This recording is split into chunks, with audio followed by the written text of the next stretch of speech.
পক্ষ থেকে আসে। আল্লাহ যে বলছেন তারা রহমত চেয়েছে, আল্লাহ বলছে আমি তাদেরকে এমন রহমত দিলাম যে তাদের কান বন্ধ করে দিয়ে কয়েক শত বছর আমি তাদেরকে গুহার ভিতরে ঘুম পাড়াইলাম। আল্লাহ রাব্বুল আলামিনের কথায় কোনো সন্দেহ আছে নাকি? আল্লাহ তাদের কান বন্ধ করে দিয়ে কয়েকশো বছর তাদেরকে গুহার ভিতরে ঘুম পাড়াইছে। তিনি কে?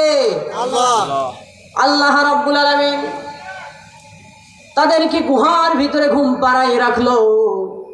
আজকের বিজ্ঞান বলতেছে মানুষ যখন ঘুমের ঘরে চলে যায় সর্বপ্রথম চোখ ঘুমায়, তারপর কান ঘুমায়, তারপর কি? আগে চোখে ঘুম, তারপরে কানে ঘুম। আর যখন মানুষের ঘুম ভাঙ্গে সর্বপ্রথম কানের ঘুম ভাঙ্গে, তারপর চোখকে জাগায়, কয় আজান হইছে উঠ। ওই যে বাহিরে মোরগটা ডাকে, ঠিক না? কথা যদি ভুলে একটু বলবেন যে না ভাই ঠিক হচ্ছে না কথা, বিজ্ঞানসম্মত কথা এটা।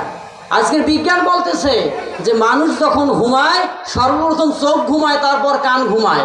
আর যখন কেউ জাগ্রত হয় সর্বপ্রথম কান জাগে, তারপর চোখের ঘুম ভাঙে। নাকি আগে চোখ জাগে তারপর কানের ঘুম ভাঙে? আগে কানের ঘুম তারপর চোখের ঘুম ভাঙে। কিন্তু আবার বলতেছেন কেউ যদি অপরিচিত জায়গায় কোথাও গিয়ে ঘুমায়, ঘুম কি সহজে ধরে নাকি কষ্ট হয়? কষ্ট হয়। ঘুম এদিকে একবার ওদিকে একবার, ঘুম নাই, হা কি যন্ত্রণা।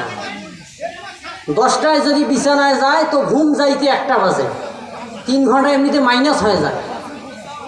কিন্তু আল্লাহ রাব্বুল আলামিন বলতেছেন এই যুবকেরা আমাদের কাছে রহমত চেয়েছে, আমি আল্লাহ তাদেরকে এমন রহমত দিলাম, ফাদরাবনা আযানিহিম, আমি তাদের কান বন্ধ করে দিলাম, আমি তাদের কান বন্ধ করে দিয়া তাদের চোখে ঘুম দিয়া দিলাম।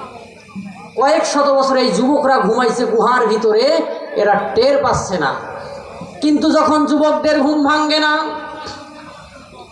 এমন সময় ওই দেশের ভিতরে আল্লাহ রাব্বুল আলামিন এই যুবকদের কত বছর ঘুমাই রাখছে সে কথাটা আল্লাহ কোরআনুল কারীমের ভিতরে বলেছেন। আল্লাহ রাব্বুল আলামিন বলেন আমি এই যুবকদেরকে 309 বছর ঘুম পাড়াই রাখছিলাম। কিন্তু এতদিন যে যুবকরা ঘুমাইল, এতদিন যদি কোনো মানুষ ঘুমায় নড়া